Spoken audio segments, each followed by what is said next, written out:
Cela fait quelques jours que nous avons procédé à la mise en œuvre du béton sur ce plancher et comme vous le savez, nous avons repris avec les travaux. Les travaux se poursuivent donc avec le tracé des talonnettes parce que lorsqu'on travaille en hauteur, il est important de privilégier la structure. Quand on parle de structure, nous coulons les poteaux et par la suite, nous viendrons faire les maçonneries de parpaing. Nous avons dans de précédents extraits présenté tous les avantages qu'il y avait à procéder ainsi. Là, nous sommes donc en train de procéder au tracé des talonnettes. Vous vous demandez certainement à quoi servira ce fil d'aplomb. Vous savez, lorsqu'on travaille, je l'avais expliqué, lorsque nous faisions les talonnettes du premier étage, que nous partons sur le principe que les poteaux du rez-de-chaussée sont droits pour pouvoir tracer ceux de l'étage suivant. Et à ce moment-là, on se servait d'un niveau à bulle pour pouvoir projeter le poteau du dessous à l'aide de ce niveau à bulle. Maintenant, il est impossible de travailler sur deux étages et avoir des poteaux parfaitement droits. Ça peut être dû à l'action du vent, ça peut même être dû à une lecture qui peut donc très souvent engendrer des marges de 2 mm, 3 mm ou même demi centimètre. Dites-vous donc que si nous avons eu une marge de 4 mm au premier poteau, une marge de 3 mm au deuxième, cela peut donc créer une marge de 7 mm pour la talonnette du troisième. Il est donc question de vérifier la verticalité de la structure. Et dès lors, nous mettons donc ce fil d'aplomb. Mon collègue va prendre la dimension en bas et puis nous allons prendre la dimension du dessus. Question de voir comment est-ce que la colonne de poteau est en train de se comporter. Je rappelle que nous procédons avec des outils comme ceci, mais lorsqu'on a des structures, par exemple sur un R+7, R+10, si vous avez par exemple une marge de demi centimètre par étage fois 10, cela fait 6 cm et c'est beaucoup trop. La structure peut donc être inclinée.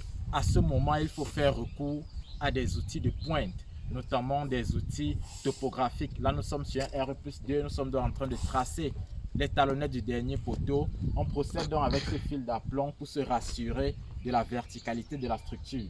Si on a une marge de demi centimètre de l'intérieur ou de l'extérieur, on saura donc comment positionner la talonnette de ce poteau.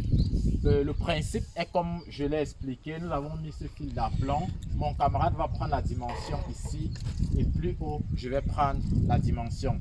Arnold, la dimension.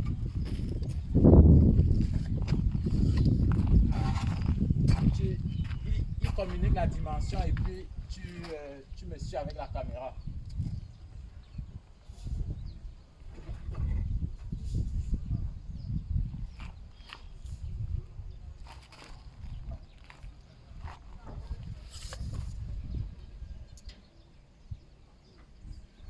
Là, nous sommes à 36 et demi.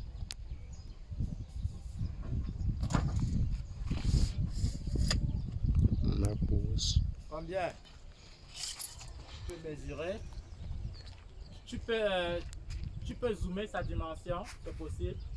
Merci. Assure-toi que ton mètre est droit. 36 et demi. 36 et demi. Ouais. D'accord. Caméra, on continue ici.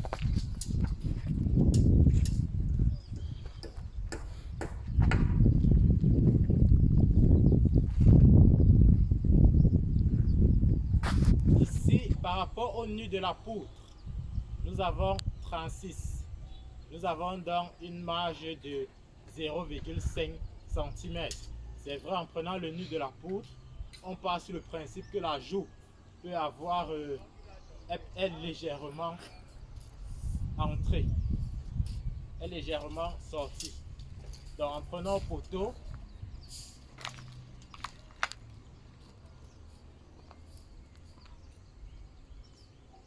nous avons 36 et 2 mm. Donc nous avons donc une inclinaison de 3 mm concernant cette colonne de poteau. À l'aide de ce fil à plomb, nous allons appliquer le même principe pour tous les poteaux de rive. Les poteaux de rive sont donc ceux-là qui bordent le bâtiment. Ayant pris des poteaux d'encre, nous allons tendre la ficelle pour pouvoir aligner tous les autres éléments.